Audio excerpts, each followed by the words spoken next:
지난 주에는 천국의 매체공학자가 되라라는 제목으로 디모데 후서 2장의 말씀을 선포했었습니다. 한 주간도 하나님의 매체로 전략적으로 사셨는지요? 오늘은 에스겔서 대하설교를 다시 이어서 시작하도록 하겠습니다. 18장에서는 어떤 제목으로 제가 말씀을 전했었는지 혹시 기억나시나요? 대리신앙은 없다. 하나님을 2인칭으로 3인칭으로 여기지 말고 2인칭으로 고람되어 하나님 앞에서 아버지가 신 포도를 먹었다고 아이의 이가 시다 안 시다? 안 시다. 안 시다. 각 사람의 영혼은 각 사람 하나님 앞에서 심판을 받는다. 그런 내용이었어요. 2주 전에 3주 전이죠 벌써. 그리고 명절을 2주 지나면서 연결을 시키기 위해 잠시 한번 생각해 봤습니다. 오늘은 하나님은 사자들도 울게 하신다라는 제목으로 에스겔 19장 특별 계시를 선포하고자 합니다. 다 함께 따라하겠습니다. 하나님은 사자들도 울게 하신다. 우리는 다 큰 숫사자, 암사자라고 생각하고 있지는 않습니까? 이 정도 나이가 먹었고 머리가 커졌으면 이제는 나 정도면은 됐지. 누가 나를 가르치려 들어. 다 큰 숫사자, 암사자라고 생각하지 않냐 이거예요. 그래서 고관들이 타락하는 겁니다. 장로들이 타락하는 이유가 거기 있고 목사들이 타락하는 이유가 거기 있는 거예요. 나는 다 큰 이제 숫사자고 내가 이 밀림의 대빵이야, 대장이야. 그런 마음 자세. 그래서 사자도요 방심하면 독수리의 밥이 되는 것이고 기린의 발에 채이고 물소불에 찔려서 치명상을 입고 죽는 겁니다. 까불다가 하이에나 떼들에 만나갖고 온몸이 찢겨 죽는 거예요. 실제로 다 큰 사자라 해도 사실 동물의 세계에서 보면 조심스럽게 살아가는 걸 우리는 볼 수 있어요. 오늘 본문에는 유대 왕들을 상징하는 사자들이 나옵니다.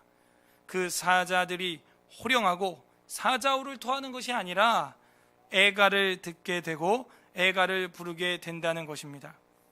새끼 사자에서 젊은 사자까지만 자라고 밀림을 다스리는 숫사자와 암사자는 되지 못한 채 죽고 마는 것이죠.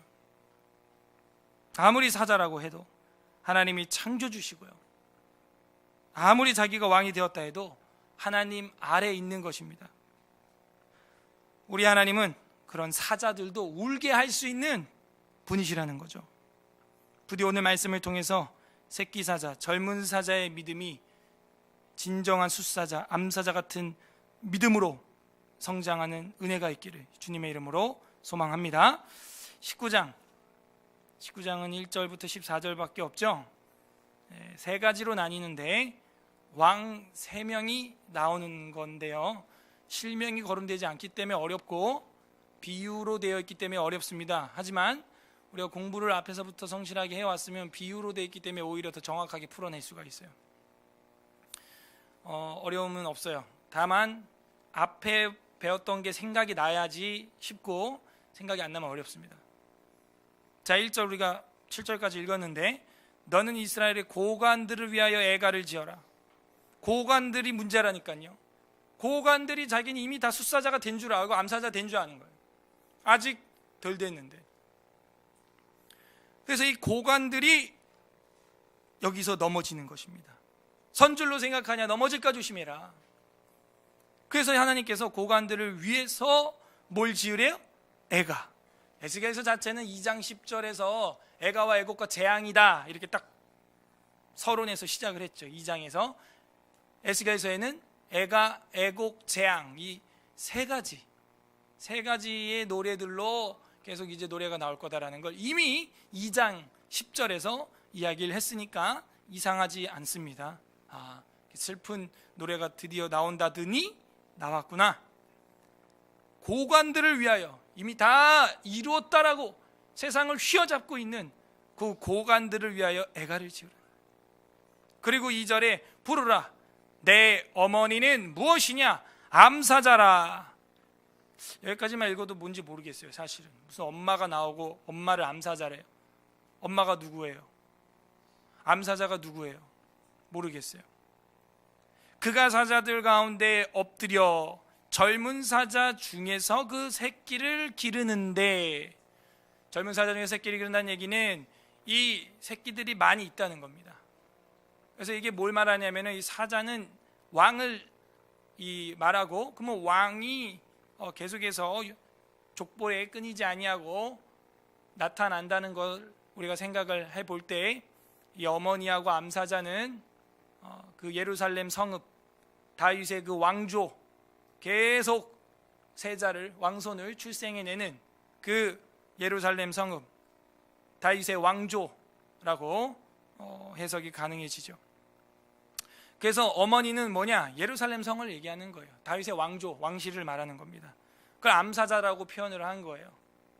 거기서 이제 새끼 사자들, 젊은 사자들 중에 이제 기르는데, 3절, 그 새끼 하나를 키움에 젊은 사자가 되어 먹이 물어 뜯기를 배워 사람을 삼켰다.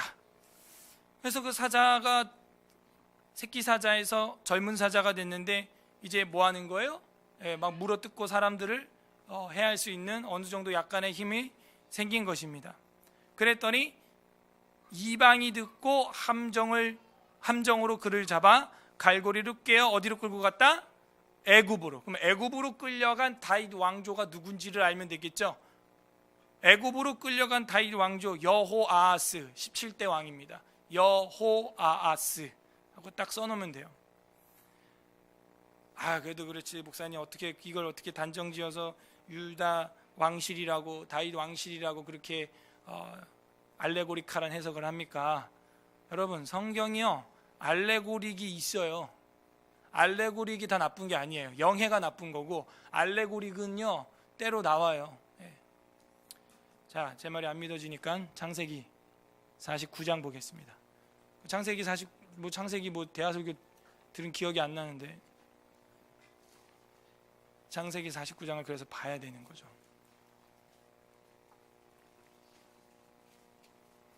49장 9절, 창세기 49장 9절, 9절, 10절, 10절, 11절까지도 중요한데 이게 오늘 본문이랑 연관성이 있거든요. 10절만 우리 읽어보겠습니다. 49장 10절 다 같이 시작. 그가 유다를 떠나지 아니하며 통치자의 지팡이가 그 발 사이에서 떠나지 아니하기를 실로가 오시기까지. 49장 9절인데 제가 10절이라고 또 그러고 있다. 그죠? 49장 9절 위에 49장 9절 시작. 유다는 사자 새끼로다. 내 아들아, 너를 움킨 것을 찢고 올라갔도다. 그가 엎드리고 웅크림이 수사자 같고 암사자 같으니 누가 그를 범할 수 있. 이건 명백합니다.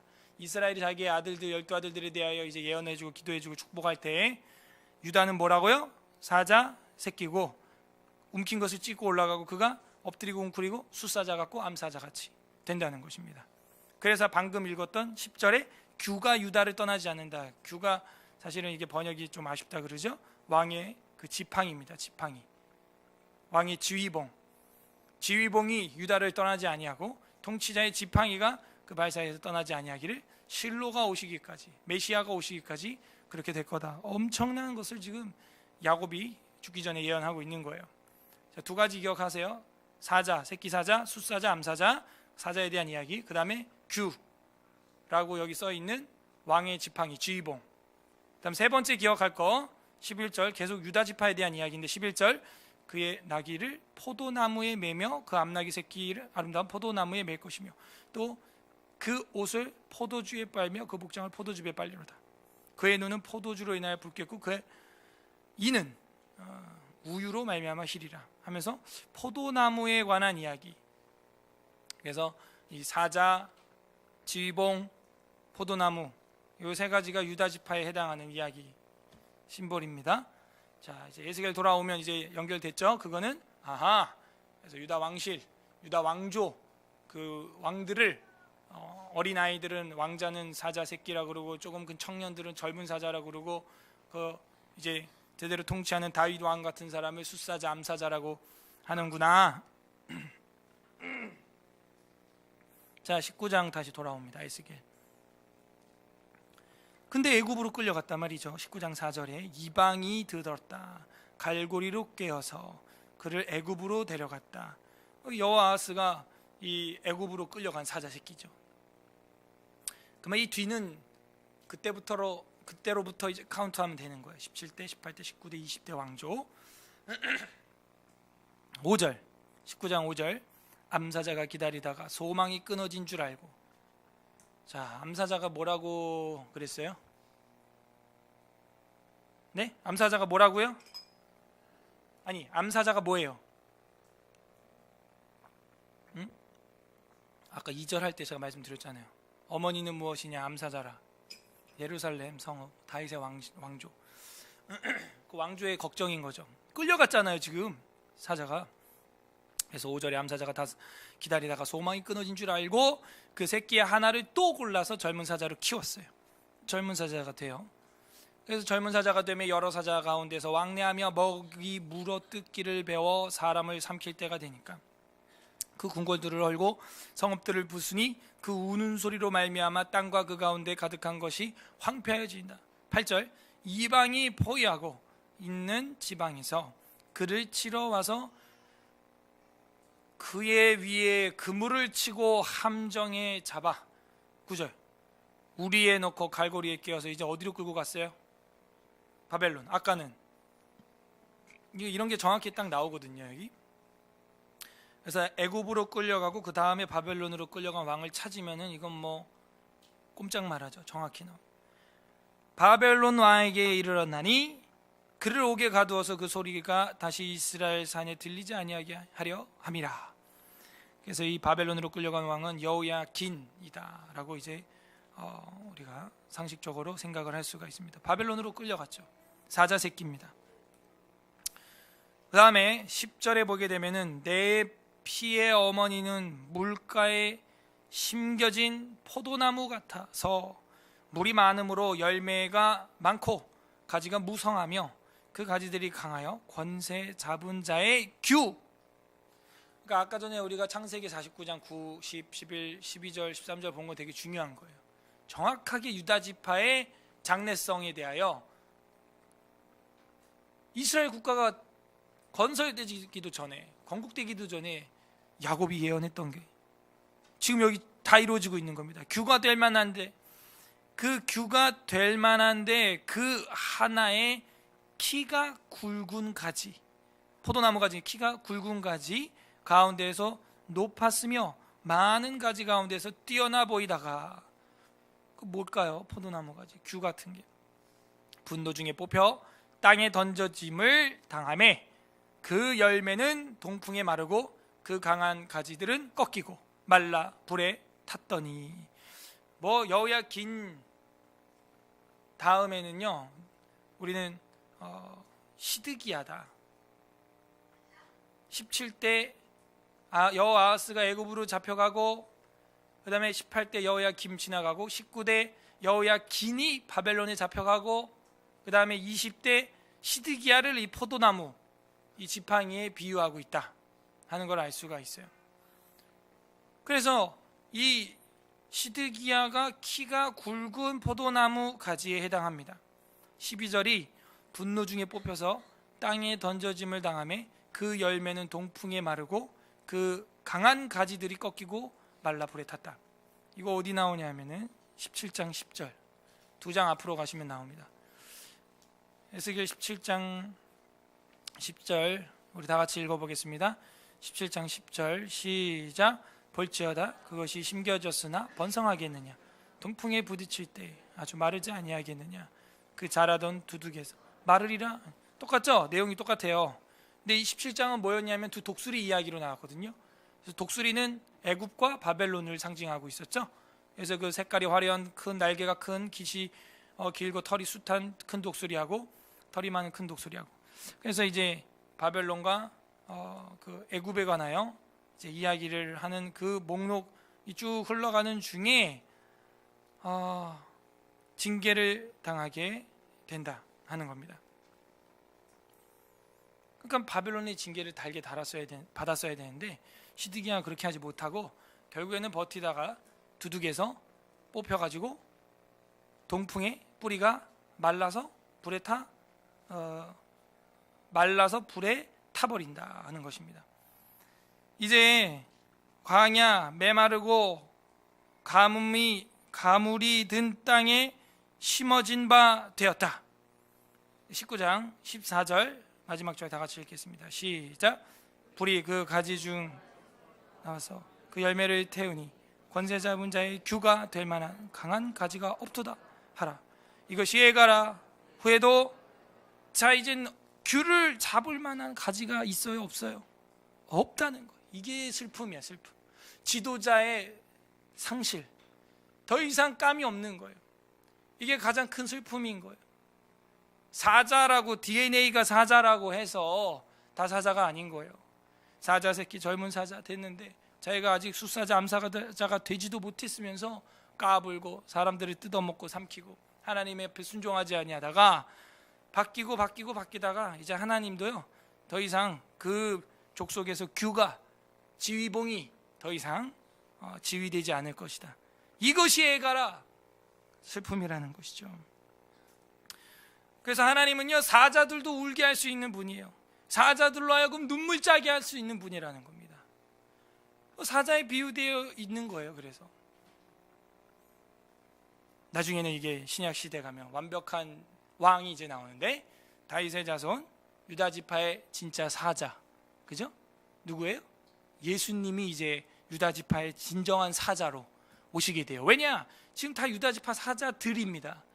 사자들인데 이 사자가 되지도 못한 사자들이라는 거예요. 아직 아슬란처럼 아직 숫사자가 되지도 못했는데 사자인 척 까불다가 하나님의 말씀을 어기다가 전부 갈고리에 깨가지고 끌려가고 애굽으로 바벨론으로 잡혀가고 꺾이게 되고 더 이상 그 민족에는 꺾여 말라서 규를 지휘할 만한 자가 없도다. 이게 애가고 이후에도 애가다. 이렇게 돼요. 우리도 언제 가장 슬퍼해야 될까요? 믿음의 리더십, 종교 리더십 이끌어갈 사람이 없을 때 우리 애가를 불러야 되는 거예요. 이 민족을 정의와 공의로 이끌어갈 사람이 없을 때 애가 애통해야 하는 것입니다. 이게 가장 큰 비극이에요. 이게 하나님이 내리는 가장 큰 벌이고 남유다가 시드기야 때 이제 멸망하고 BC 586년이라고 우리는 배우고 있는데 망하는 거예요. 그때 끝나는 것입니다. 그러면 어떻게 해야 젊은 사자, 새끼 사자에서 안 죽고 숫사자, 암사자까지 갈 수 있을까요? 우리의 믿음이? 그게 이제 20장이 보여주는 겁니다. 20장이 좀 길어요. 우리가 이거 다 볼 수는 없고요. 그 이 암사자가 낳은 왕조들, 근데 이 사자들이 죽어나간 이유가 나와요. 그 이유를 우리가 살펴보면은 반대로 이제 그 젊은 사자에서 다 죽는 게 아니라 진정한 숫사자, 암사자까지 어떻게 우리의 믿음이 성장할 수 있을까 볼 수가 있는 거예요. 그 20장이 이제 그 19장에 대한 설명이거든요. 그렇게 된 이유, 그렇게 된 죄 이유를 이제 설명해 주고 있어요. 자, 정리해 보겠습니다. 그 이유를 정리를 해보는 게 20장입니다. 그리고 마지막에 회복 언약까지도 하나님이 주십니다. 20장 일곱째 다섯째 달 열째 날에, 그래서 이제 이 에스겔서의 연도수가 1장 1절부터 나오죠. 그래서 쭉 우리가 보면서 지금 시간이 흘러가고 있구나 라는 것을 자연스럽게 알 수가 있습니다. 자, 일곱째 다섯째 달 열째 날에 이스라엘 누구? 장로. 그러니까 이게 19장 1절이랑 똑같죠. 고관들을 위하여 애가를 지어라. 된 줄로 생각하는 자들, 숫사자, 암사자 된 줄로 생각하는 자들, 아직 젊은 사자, 새끼 사자인데 신앙은 속은. 그래서 그 고관들이 누구냐? 장로들, 지도자들, 나이 많으신 분들, 어떠한 업적을 이루신 분들 다 됐다고 생각하는 거예요. 자기가 난 이제 숫사자, 암사자라는 거예요. 다 큰 사자라고 생각하는 거예요. 하나님 앞에서 다 큰 사자는 없어요. 장로 여러 사람이 여호와께 이제 물으려고 왔어요. 앉았습니다. 그럼 이제 질문을 하면 하나님이 들어줘야 되죠. 근데 안 듣습니다. 2절에 여호와의 말씀이 내게 임하여 이르시되 인간아, 오랜만에 나온 단어죠. 야 인간아, 이스라엘 장로들에게 말하여 이르라. 주 여호와께서 이렇게 말씀하셨느니라. 너희가 내게 물으려고 왔느냐? 내가 나의 목숨을 걸고 맹세하거니와 너희가 내게 묻기를 내가 용납하지 아니하리라. 거기 비추치세요. 내게 묻기를 내가 용납하지 아니하리라. 주 여호와의 말씀이니라. 뭐예요? 질문 안 받아. 딱 이렇게 나오는 거예요.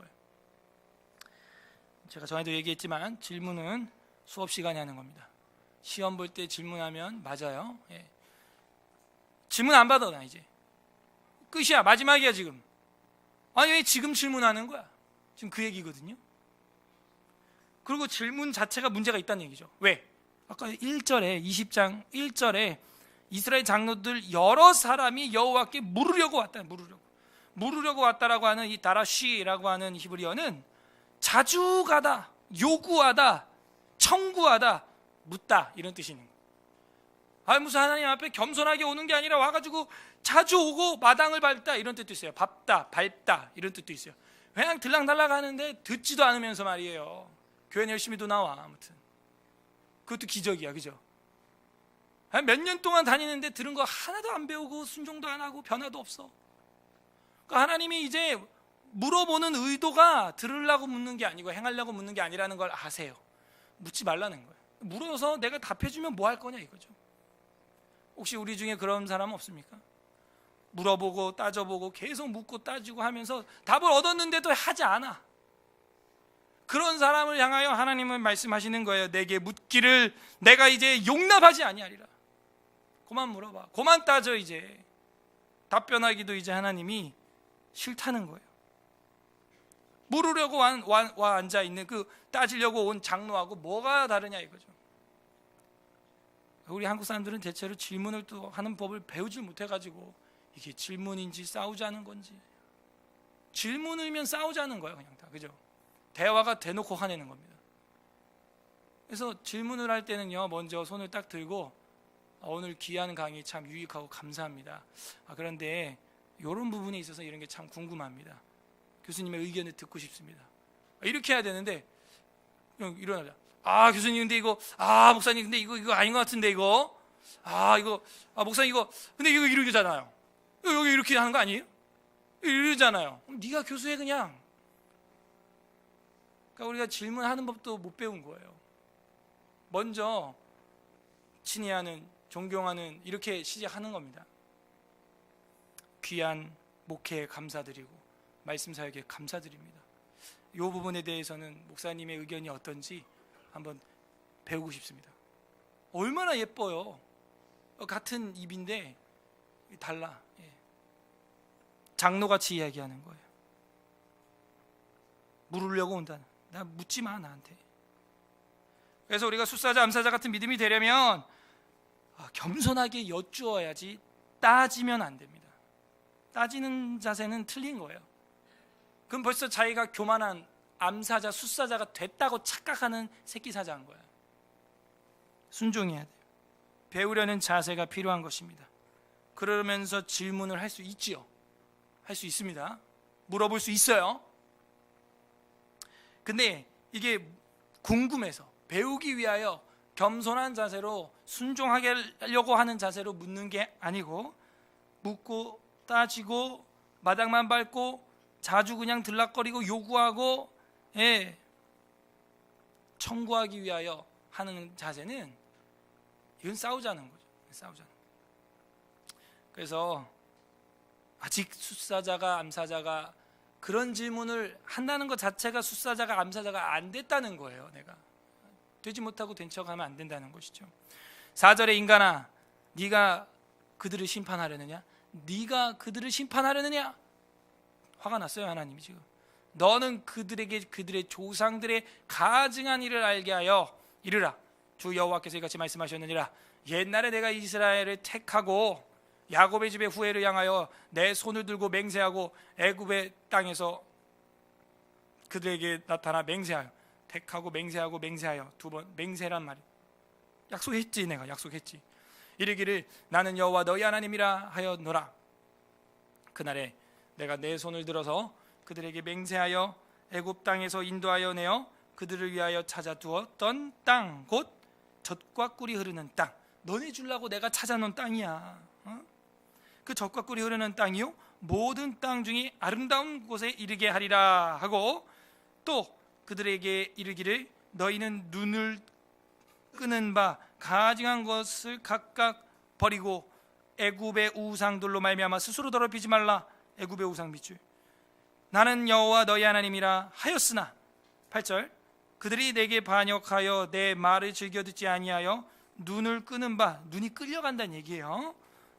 가증한 것을 각기 버리지 아니하며 애굽 우상 밑줄, 애굽의 우상들을 떠나지 아니하므로 내가 말하기를 내가 애굽 땅에서 그들에게 나의 분노를 쏟으며 그들에게 진노를 이루리라 하였노라. 이게 무슨 얘기냐면, 가나안 땅 줄게 해가지고 엑소더스 탈출을 시켰더니 여전히 애굽의 우상을 섬겨요.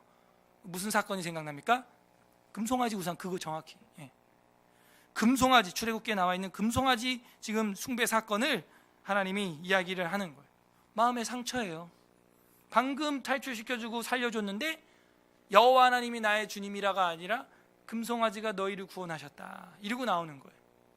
정말 하나님한테는 큰 상처였던 게 이제야 나왔어요. 바벨론 포로 끌려갈 때쯤에야 이제야 진솔하게 얘기하는 거예요. 내가 이제 와서 하는 얘기지만 옛날에 그때 정말 내가 상처 컸다. 지금 그 얘기예요. 이게 9절 그러나 내가 그들이 거주하는 이방인의 눈에서 그들에게 나타나 그들의 애굽 땅에서 인도하여 내었어. 그럼에도 불구하고 이끌어냈어. 그 이유가 뭔지 알아? 이는 내 이름을 위함이라. 밑줄 딱 치는 거야. 거기도 좀 애굽의 우상하고는 다른 색깔로 했으면 좋겠어요. 내 이름을 위함이라. 내 이름을 그 이방인의 눈앞에서 더럽히지 아니하려고 행했다. 너네들을 보면 할 맛이 뚝 떨어지는데 이거예요.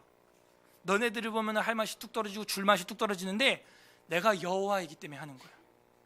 내가 신실한 신이기 때문에 마음에 들지 않지만 이렇게 하는 거야. 주는 거야. 선물 주는 거야. 내 이름을 위하여. 왜? 옛날에 약속한 거 너희는 깼지만 나는 지켜.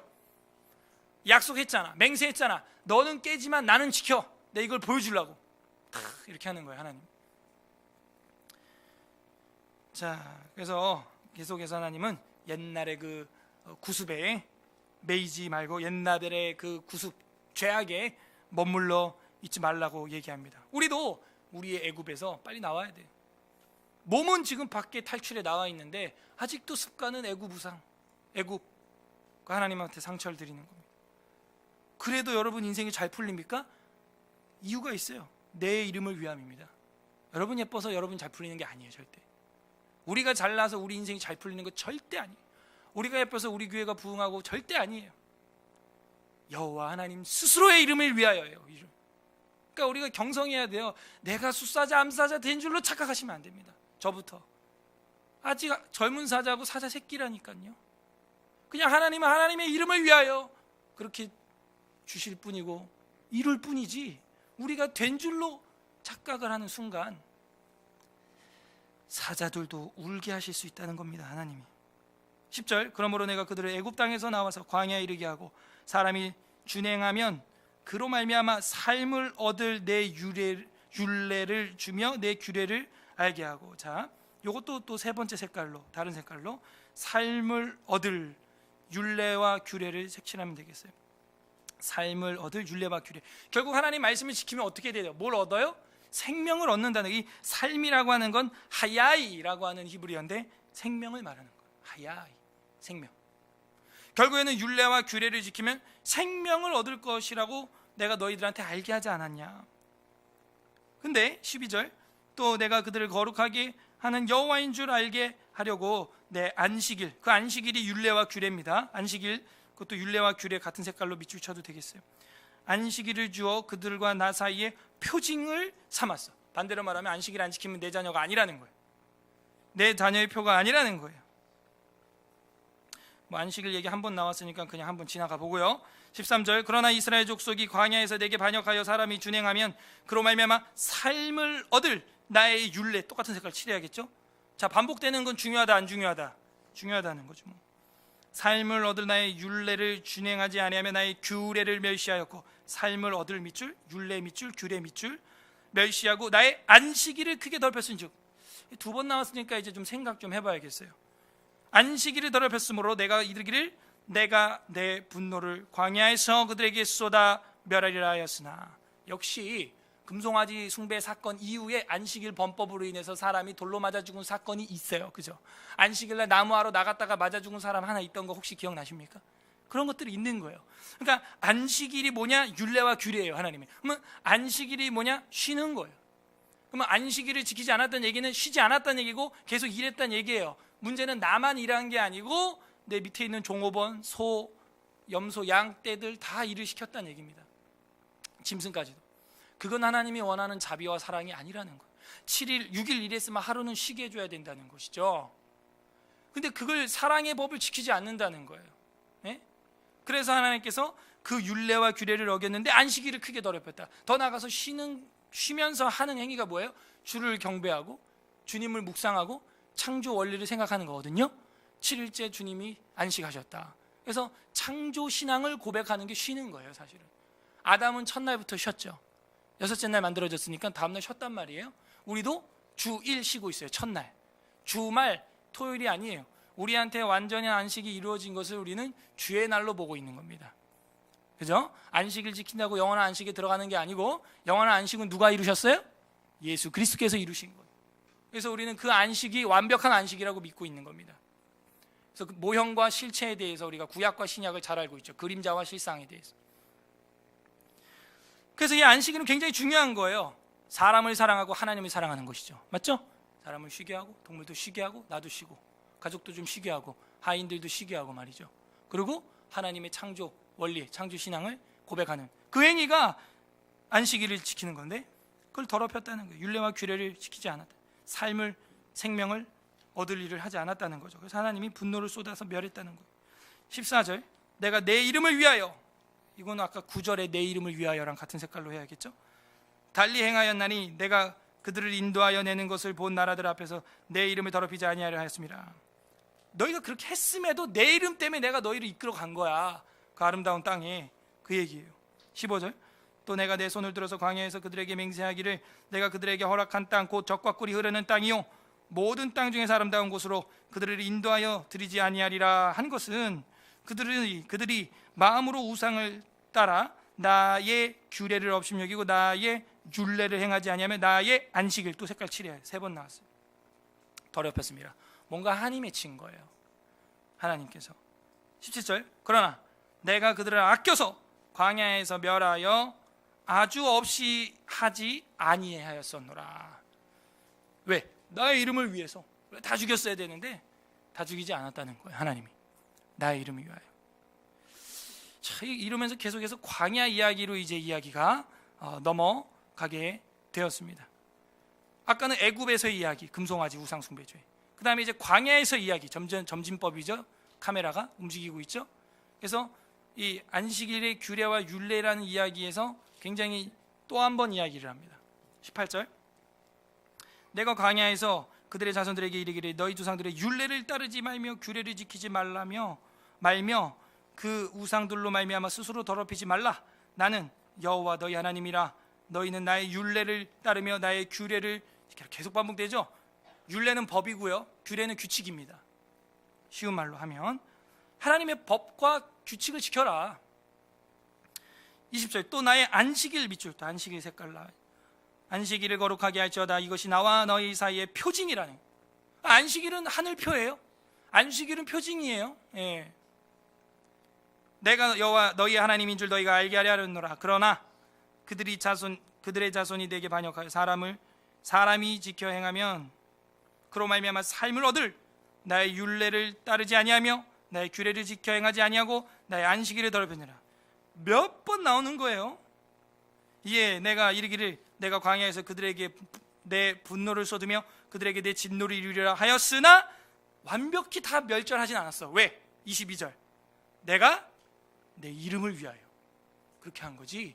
너네가 뭐 숫사자 암사자가 돼서 그런 게 아니야. 아직 사자 새끼야. 너희 멀었어. 이게 하나님이에요. 우리가 착각해서는 안 돼요. 내가 잘해서 사업이 잘 됐고, 내가 잘해서 자식들이 번성하고 출산이 많이 됐고, 내가 잘해가지고 우리 교회가 부흥하고, 내가 해가지고 말이야 이렇게 됐다. 천만에. 벌써 멸할 수 있었어요. 하나님은 벌써. 다만 하나님의 이름을 위하여 그렇게 하고 계시는 겁니다. 23절, 또 내가 내 손을 들어서 광야에서 그들에게 맹세하기를 내가 그들의 이방인 중에 흩으며 여러 민족 가운데에서 해치리라 하였나니 이는 그들이 나의 규례를 행하지 아니하며 나의 율례를 멸시. 참 이쯤 되면 듣는 사람 입장에서 조금 힘들겠죠? 그만해요 할 것 같은데 그 정도로 한이 맺힌 거예요 지금 하나님이. 24절, 규례를 행하지 아니하며 나의 율례를 멸시하며 내 안식일을 더럽히고 눈으로 그들의 조상들의 우상들을 사모함이며 또 내가 그들에게 선하지 못한 율례와 능히 지키지 못할 규례를 주었고 그들이 장자를 다 화제로 드리는 그 예물로 내가 그들을 더럽혔은즉. 자, 여기 조금 이해가 안 되죠. 무슨 얘기냐면 하나님이 줬고 하나님이 장자를 태워 죽이는 것을 예물로 드리는 것을 더럽히는 것을 그냥 내가 허락했다 그 얘기예요. 무슨 얘기냐면 하나님이 그렇게 했다는 얘기가 아니라 받았다는 얘기가 아니라 너희가 그런 짓거리를 하는데 그냥 나는 그렇게 냅뒀다는 거예요. 너네가 그렇게 하니까. 다시 25절부터 보세요. 또 내가 그들에게 선하지 못한 율례와 능히 지키지 못할 규례를 주었고, 이 얘기는 못 지키는 거 줬어 이 얘기가 아니고 너희가 안 지키는데 안 지켜도 계속 두었다는 거예요. 그 법을 너희들에게. 그 다음 26절도 그들이 장자를 다 화제로 드리는 그 예물로 내가 그들을 더럽혔은즉. 하나님이 더럽혔다는 얘기가 아니고 너네가 장자를 인신제사로 태워 죽였다는 거야. 근데 내가 그대로 내버려 뒀다는 거예요. 더럽혀지게 그냥. 아셨죠? 그들을 그래서 멸망하게 하여 나를 여호와인 줄 알게 하려 하였음이라. 근데 그렇게 안 됐죠. 자, 그럼 여기까지 정리를 하면은 10절부터 26절까지는 안식일, 율례와 규례를 어겼다. 광야에서. 그 앞에는 뭐예요? 9절까지는 뭐였어요? 금송아지 우상 숭배를 하였다. 애굽에서. 그 얘기를 지금 보여주고 있는 겁니다. 자, 그러고 나서 우리가 그 다음 또 하나 더 정리를 하고 이제 마무리를 할 텐데, 일단 숫사자, 암사자 같은 믿음이 되려면 어떤 자세여야 됐어요? 첫 번째는 따지고 싸우려는 자세로 하나님 앞에 나오면 안 된다. 순종하려는 마음으로 나와야 한다 그랬고요. 그 다음에 과거의 구습에 매이지 말고 말씀의 삶으로 삶을 구별시켜라. 지금 그 얘기를 하고 있는 거예요. 구별하라는 거예요. 어느 날, 특별히 어떤 표징이 되는 날? 안식일 날. 구별하라는 거예요. 그러니까 주일날 오늘 여러분이 여기 나온 이유는 뭐예요? 놀러가지 않고 구별된 거죠. 우리가 안식일은 토요일인데 안식을 지키는 게 아니라 날을 지키는 게 아니라 한 날을 지키면 되는데 예수 그리스도께서 안식을 이루신 그 주님의 날을 우리가 지키는 거예요. 지금 그날 구분이 딱 됩니다. 하나님의 표징이 있는 사람인지 아닌지 나뉘는 거예요. 나뉘어. 그래서 두 번째 우리가 이 10절부터 길게 봤던 26절까지 광야에서 하나님이 계속 훈련을 했지만 반복해서 안 됐던 게 규례와 율례, 안식일 이거거든요. 생명을 얻는 건데, 참 안식, 영원한 안식을 얻는 생명을, 영생을 얻는 건데 이거를 지키지 않았다. 과거의 구습에 매이지 말고 말씀으로 삶을 구별시키라는 거예요. 구별시켜라. 우리의 삶을 정결하게 구별시키라는 거예요. 구별. 그걸 매주 6일에 한 번씩 7일째 하나님이 우리한테 훈련을 하는 겁니다. 그 훈련은 반복이죠. 반복. 하나님 몇 번이나 이야기를 한 이유는 뭐냐면 지금 반복적으로 훈련을 했다는 거예요. 규례와 율례 안식일을, 규례와 율례 안식일을 막 계속 이야기를 하시잖아요. 지난주에도 얘기했지만 결국 우리의 죄도 반복이에요. 죄도 반복. 어떤 새로운 죄를 지을 확률은 거의 없고 그동안 지어왔던 죄 중에서 또 죄를 범하는 게 우리의 습성인 겁니다. 새로운 어떤 죄를 개발하기보다도 그동안 해왔던 죄악을 또 그걸 또 저지르는 거예요. 또 분내고 또 교만하고 오만하고 음탕하고 또 욕시거리하고 똑같은 거. 그래서 우리가 이 반복되는 주일날 반복되는 훈련을 계속 해야 하는 겁니다. 구별되는 거, 나눠지는 거, 이 훈련을 해야 돼요. 마지막으로 한 가지를 남겨두고 있는데요. 27절부터 32절인데요. 보겠습니다. 여기는 이제 애굽 땅, 그 다음은 어디였어요? 방금 광야 땅, 그 다음은 이제 가나안 땅의 이야기입니다. 가나안 땅까지 왔는데도 또 이런 일이 있었다 하는 이야기예요. 27절.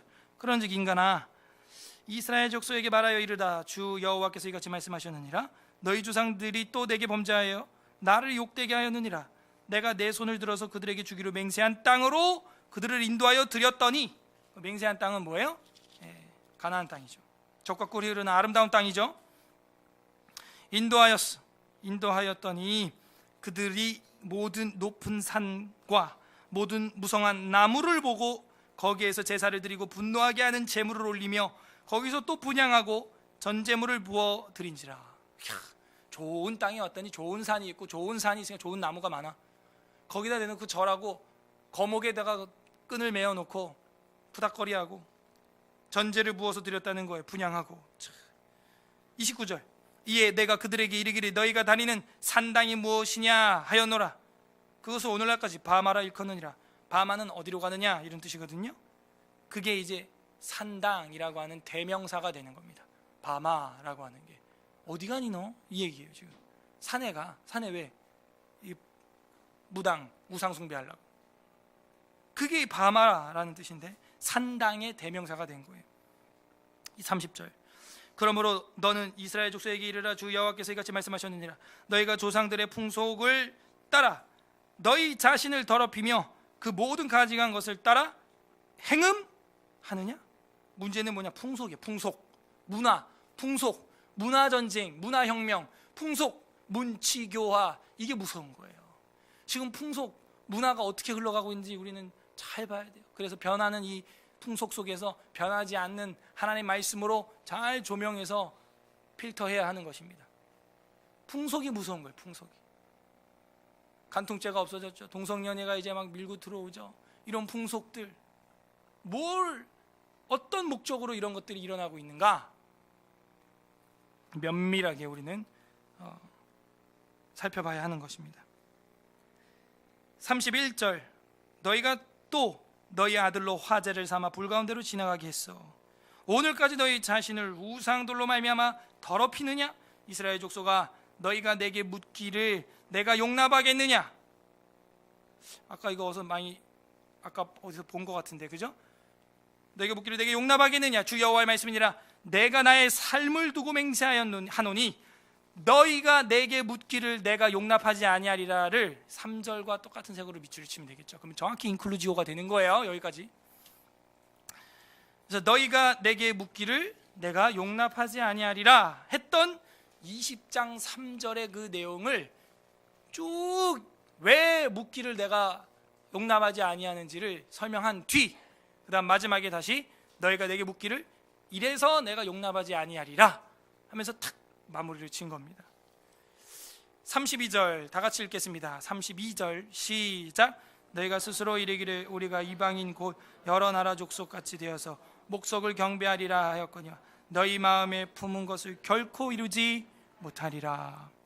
전혀 지금 구분되지 못하고 거룩하지 못하고 있죠. 그러면 숫사자 암사자가 되지도 않았는데 지금 이루고 있으면 이것도 다 눈물 쏟고 애가를 불러야 될 사자들이에요. 숫사자 암사자 같은 믿음이 되려면 세 번째로는 좋은 땅에서 더 조심해라 하는 거예요. 좋은 땅에서 다 된 것 같을 때 조심하라는 거예요. 서울 에스라교회 잘 되는 것 같을 때 조심해야 돼요. 가정과 사역 잘 되는 것 같을 때 조심해야 돼요. 직장과 인간관계 잘 되는 것 같을 때 더 조심해야 돼요. 풍족하면 죄만 더 짓는 거예요. 풍족하면 하나님 안 찾아요. 좋은 땅에 집어넣어 놨더니 이루고 있는 거예요.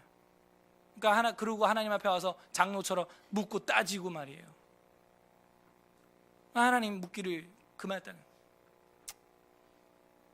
이번 주에도 제가 밥을 먹으러 식당에 갔더니 그 식당 종업원이 자기는 천주교인이라고. 제가 목사한 걸 알아요. 옛날부터 그 식당을 이제 저기 삼계탕집에 우리 그때 토종닭 거기 종업원이 다른 데로 옮겼더라고. 종업원이 이제 거기는 파트였는데 전임으로 옮겼더라고. 그래서 다른 식당에서 그 종업원을 만난 거예요. 어디서 많이 봤는데 아줌마 그랬더니 전에 저쪽 식당이 있었는데 일로 옮겼다고 그래서 그러시구나. 목사님 여기 먼데 여기까지 어떻게 와서 멀긴요 뭐 100m만 더 걸으면 되는데요. 그 식당이나 여기랑 뭐 거리 차이 얼마 안 나는데 뭐 그러시구나. 교회 다니세요? 제가 그랬어요. 전 천주교인인데 뭐 호주에서 살다가 뭐 2000년 전에 한 1990 몇 년도에쯤에 들어와가지고 뭐 그냥 한국에 있다고. 그때부터 이제 교회 뭐 이런 거 성당 잘 안 나간다고. 그래서 제가 왜 안 나가요? 그냥 그랬어요. 그분 입에서 진리가 나오는 거예요. 뭐라 그러냐? 뭐 호주에 있을 때는 이민들이고 뭐 사는 게 참 어렵고 말도 잘 안 통하고 한인들끼리 뭐 이렇게 의지하면서 살아야 되고 그러니까 하나님 좀 의지할 마음이 좀 있는데 이 한국 오니까 뭐 삶이 내가 뭐 딱히 뭐 그렇게 어려운 것도 없고 뭐 힘든 것도 없고 그러니까 뭐 안 나가게 되네요. 그게 정답이에요. 그래서 제가 속으로 한번 대통 한번 힘들어 보셔야 될 텐데 그 말은 못하고 제가 그냥 조용히 밥 먹었어요. 그 말이 그 말이잖아요. 거꾸로 말하면 자기 입으로 얘기했는데 그걸 거꾸로 말하면 그건 뭐예요? 어렵고 고통당하고 한번 대수술을 해서 병원에 중환자실에 한번 누워봐야 하나님 찾고 하나님 간절하게 의지하겠죠. 인간이란 어쩔 수 없어요. 여러분도 병원 신세진적 한 번쯤은 다 있잖아요. 그때 하나님 찾는 거예요. 우리가 날마다 그 심정이면 얼마나 좋겠어요. 간절하게 주를 찾는 마음이. 그죠? 날마다 그 정도의 밤만 돼도요. 지금 우리가 이렇게 안 삽니다. 이렇게 사자 새끼 젊은 사자가 암사자 숫사자 된 것처럼 살지 않는다는 거예요. 더 절박하게, 더 겸손하게, 더 애절하게 주를 찾고 생명의 주님을 붙드는 거예요. 좋은 땅에서도 조심해라. 풍족하면 죄만 짓는다는 식당 직원의 진리의 말씀을 들으시길 바랍니다. 결국에는 여기서도 그 얘기를 한 겁니다. 내 가나안 땅에 집어넣어 놨더니 너희들이 더럽혔어. 너희가 내게 묻기를 내가 용납하겠느냐? 결코 이루지 못하리라. 자, 그 다음에 33절부터 39절까지는 그래서 심판 할 거라고 통보를 하면 통보. 그래서 33절부터 39절까지는 심판 통보예요. 그래서 망할 거야. 알았어? 그래서 너희 사자 새끼들이 끌려 나갈 거야. 지휘봉이 꺾일 거야. 됐지? 하고 이유를 다 설명해 주는 거예요. 그러나 40절부터 44절까지 뭐냐? 그러나 그래도 나의 이름을 위하여 회개하면 회복을 줄 거야. 이러면서 탁 끝나는 거예요. 20장이. 사실은 45절부터는 21장에 편승돼야 돼요. 내용이 흐름상. 장을 잘못 나눈 겁니다. 장이야 뭐 나중에 나눈 거니까. 자, 그러면 심판 통지, 회개와 회복 빨리 읽고 정리하겠습니다. 33절. 주 여호와의 말씀이니라. 내가 나의 삶을 두고 맹세하노니 내가 능한 손과 편팔로 분노를 쏟아 너희를 반드시 다스릴지니라. 능한 손과 편팔, 이건 심판의 의지를 말하고 있는 거예요. 하나님의 손 쏟아 너희를 여러 나라에서 나오게 하며 너희를 흩어진 여러 지방에서 모아내고 너희를 인도하여 여러 나라 광야에 이르러 거기에서 너희를 대면하여 심판하되 내가 애굽 땅 광야에서 너희 조상들을 심판한 것 같이 너희를 심판하리라. 주 여호와의 말씀이니라. 내가 너희를 막대기 아래로 지나가게 하며 언약의 줄로 매려니와. 막대기 아래로 지나간다는 것은 소유물이 됐다는 거예요. 목동들이 이제 막대기 아래로 양 지나가는데 10번째 되면 탁 막대기 내려. 그래서 하나님께 드리고 이제 그렇게 11조를 드리고 했거든요. 그런 식으로 양이 아니라 너네가, 유대인 너네가 그렇게 막대기 아래로 지나가는 꼴이 될 거라는 거. 38절. 너희 가운데서 반역하는 자와 내게 번제하는 자를 모두 제하여 버릴지라. 그들을 그 머물러 살던 땅에서 나오게 하여도 이스라엘 땅에는 들어가지 못하게 되리니 너희가 나는 여호와인 줄 알리라. 주 여호와께서 이같이 말씀하셨느니라. 이스라엘 족속아, 너희가 내 말을 듣지 아니하거든 가서 각각 그 우상을 섬기라. 그렇게 하려거든 이후에 다시는 너희 예물과 너희 우상들로 내 거룩한 이름을 더럽히지 말지니라 하면서 심판 통보가 온 거예요. 심판 통지. 이래서 너희들 사자 새끼들, 젊은 사자들이 끌려가고 없어질 거고 포도나무 가지가 꺾일 거고 심판이 임할 것이다. 그러나 회개하면 회복을 준다. 40절. 주 여호와의 말씀이니라. 이스라엘 온 족속이 그 땅에 있어서 내 거룩한 산 곧 이스라엘의 높은 산에서 다 나를 섬기리니 거기에서 내가 그들을 기쁘게 받을지라. 기쁘게 받는다는 거예요. 하나님은 거기에서 너희 예물과 너희가 드리는 첫 열매와 너희 모든 성물을 요구하리라. 내가 너희를 인도하여 여러 나라 가운데서 나오게 하고 너희가 흩어진 여러 민족 가운데서 모아낼 때의 해방이죠. 내가 너희를 향기로 받고 내가 또 너희로 말미암아 내 거룩함을 여러 나라의 목전에서 나타낼 것이며 내가 내 손을 들어 너희 조상들에게 주기로 맹세한 땅 곧 이스라엘 땅으로 너희를 인도하여 드릴 때에 너희는 내가 여호와인 줄 알 것이다. 포로 귀한 영이 떨어진다는 거. 우리로 한다면 통일될 때 하나님께 영광이 되겠죠. 근데 진짜 딱 70년째 통일되면 진짜 놀라고 또 놀랄 것 같아요. 어떻게 하실지 모르겠지만 43절 거기에서 너희의 길과 스스로 더럽힌 모든 행위를 기억하고 이미 행한 모든 악으로 말미암아 스스로 미워하리라. 44절 다 같이 읽겠습니다. 시작. 이스라엘 족속아 내가 너희의 악한 길과 더러운 행위대로 하지 아니하고 내 이름을 위하여 행한 후에야 내가 여호와인 줄 너희가 알리라. 주 여호와의 말씀이니라. 거기 또 밑줄 쳐야겠죠. 내 이름을 위하여. 이 내 이름을 위하여라고 하는 단어가 얼마나 우리로 하여금 겸손하게 살아야 하는지를 강조해주고 있는 거예요. 강조해주고. 우리가 잘나서 숫사자 암사자가 되어서 우리가 밀림을 통치하는 자가 되어서 하나님이 우리를 형통하게 하는 게 아니라고요. 하나님이 우리를 볼 때는 여전히 애굽의 금송아지 숭배하는 것 같고 여전히 율례와 규례를 어기고 안식일을 깨고 주의를 어기고 말이죠.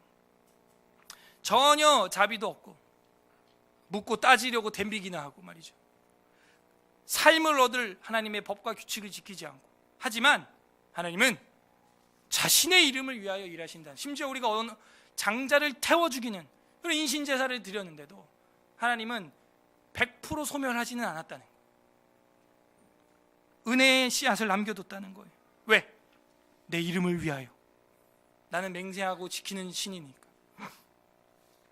고린도전서 9장 27절 보겠습니다. 관련 구절. 우리가 어떤 자세를 가져야 될까요? 고린도전서 9장 27절 신약성경 고전 9장 27절 보겠습니다. 사도 바울이 고린도 교회의 교인들을 향하여 썼고 서울에서라 교인들을 보라고 하나님이 지금까지 남겨주셨습니다. 9장 27절 274페이지 신약성경 274 페이지 고린도전서 9장 27절 다 함께 읽겠습니다. 시작. 내가 내 몸을 쳐 복종하게 함을 내가 남에게 전파한 후에 자신이 도리어 버림을 당할까 두려워함이라. 바울이에요. 바울이 이렇게 두려워한다. 우리는 얼마나 더 두려워해야겠어요. 바울만큼 안 됐잖아요. 우리는 얼마나 더 두려워할까요? 내가 내 몸을 쳐 복종하게 함을 남에게 전파한 후에 자신이 도리어 버림받을 당할까봐 두렵다. 버림받은 사자 새끼 될까봐 두렵다 하는 거예요. 우리는 자신을 스스로 쳐서 복종시키고 있습니까? 이렇게 하면 안 돼.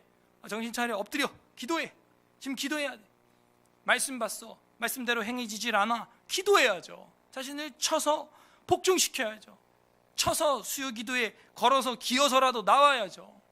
기도해야죠. 말씀 봐야죠. 자신을 쳐야죠. 예. 남에게 전파한 후에 전파도 못하고 버림당하면 어떡하죠? 우리는? 전파하고 있습니까? 우리가 얼마나?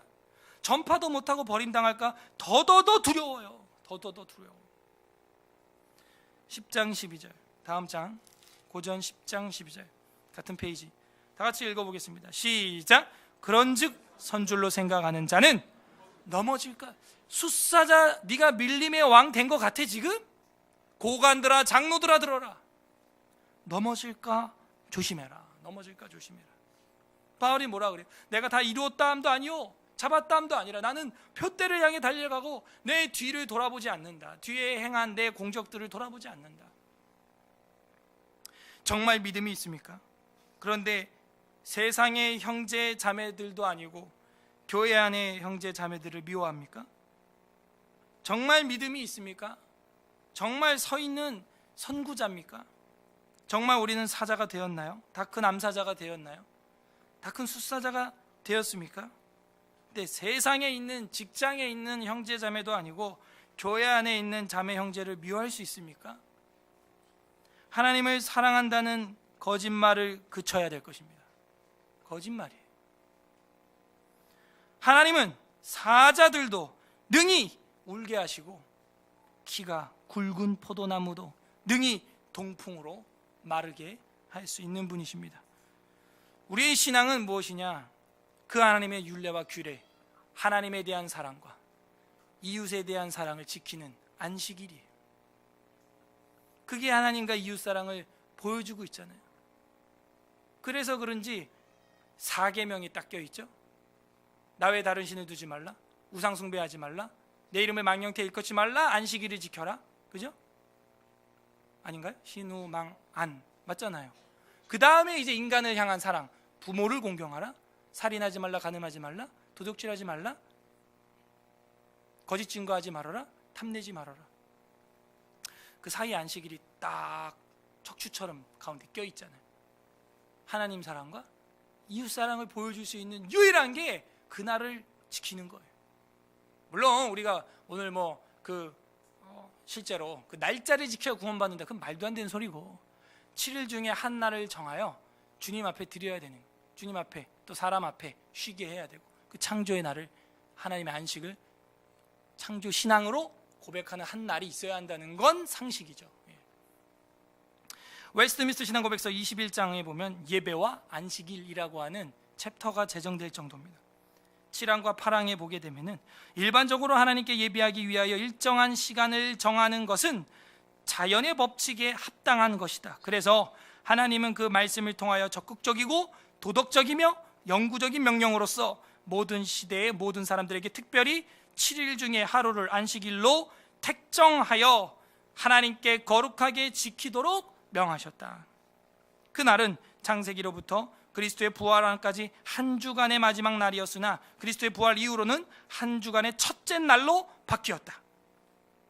성경에는 이 날을 주의 날로 불려졌다. 이 날은 세상 끝날까지 기독교의 진정한 안식일로 지켜야 하는 것이다.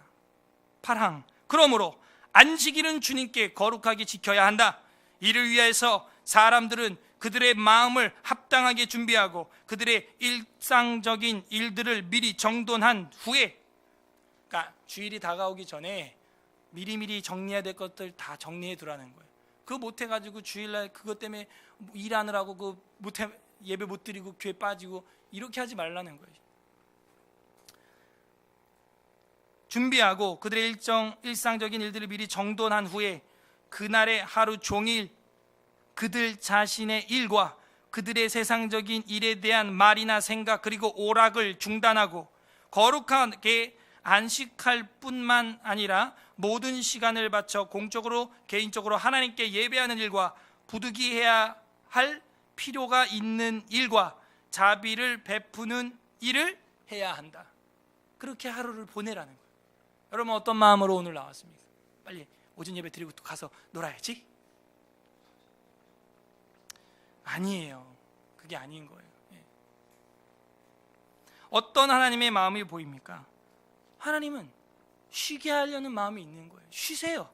쉬는 것도 계명이에요. 따라하세요. 쉬는 것도 계명이다. 좀 서로 쉬게 해줍시다. 우리. 쉬게. 안식을 맛볼 수 있게 해주는 상대방 되어주면 좋지 않겠어요? 유다 지파의 규가 멈추지 않기를 바라는 하나님의 마음이 여기 나와 있습니다.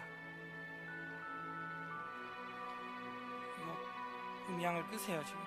지금 이게 성경을 읽으려니까 제가 연결해놨는데, 유다 지파의 규가 멈추지 않기를 바라는 그 하나님의 마음, 대대로 은혜의 가문이 되기를 바라는 마음이 오늘 읽은 에스겔서에 나와 있는, 그렇게 끊어지는 사자가 되기를 바라지 않아요. 다윗처럼, 아니 다윗보다 더 왕성한 그런 사자로 저랑 여러분이 크기를 바라는 거예요, 하나님은. 근데 이 사자가 아직 숫사자, 암사자가 되지도 않았는데 자기가 된 줄로 알고 까분다는 것이죠. 적용을 우리가 해보겠습니다.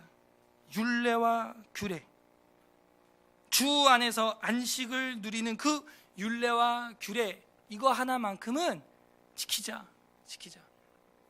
그런 결단을 한번 우리가 해봐야 돼요. 끝맺겠습니다. 우리 주님 예수 그리스도께서도 사자들도 애가를 부를 수 있음을 말씀하셨습니다. 마태복음 7장 보고 마치겠습니다. 마태복음 7장 21절 23절. 마태복음 7장 21, 23 21에서 23절 보겠습니다. 마태복음 7장 21, 23 마태복음 7장입니다. 신약성경 제일 첫 번째 책이죠. 우리가 너무 잘 알고 있는 말씀 중에 하나인데요. 7장 21절 23절 다 같이 한번 읽어보겠습니다.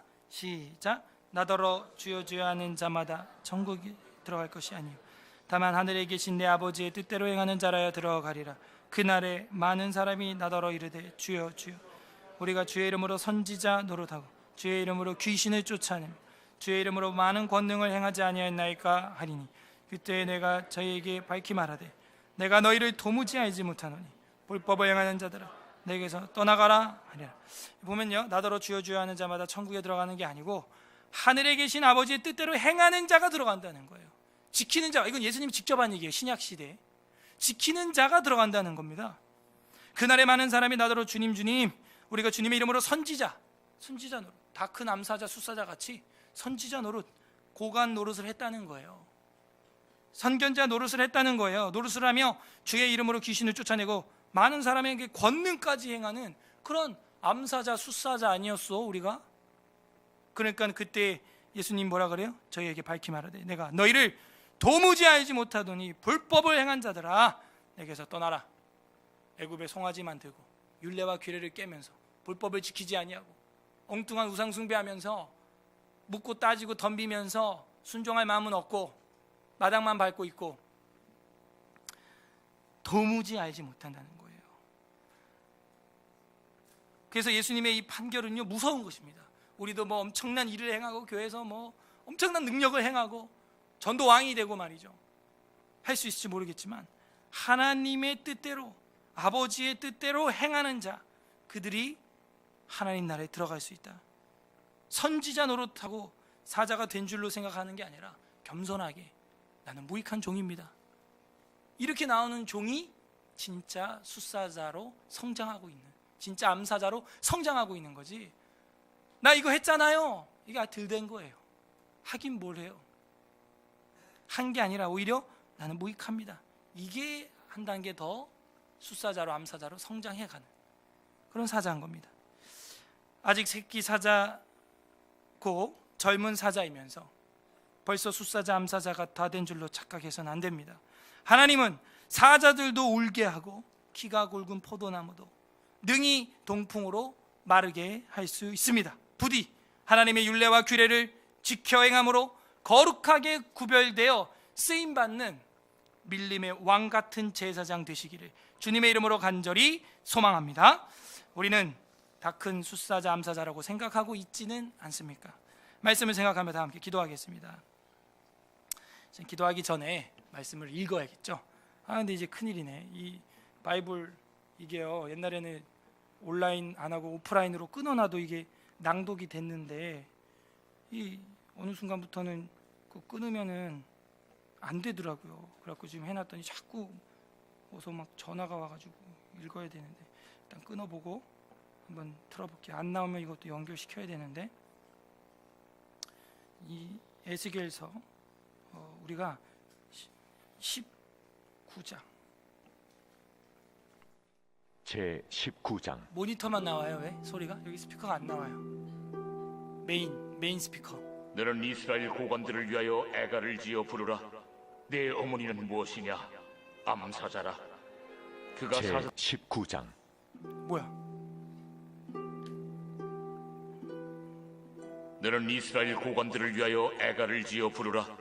내 어머니는 무엇이냐? 암사자라.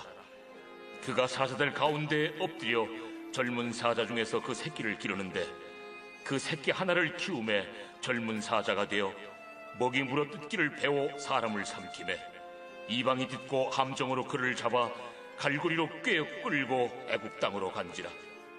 암사자가 기다리다가 소망이 끊어진 줄을 알고 그 새끼 하나를 또 골라 젊은 사자로 키웠더니 젊은 사자가 되매 여러 사자 가운데 왕래하며 먹이물어 뜯기를 배워 사람을 삼키며 그의 궁궐들을 헐고 성읍들을 부수니 그 우는 소리로 말미암아 땅과 그 안에 가득한 것이 황폐한지라.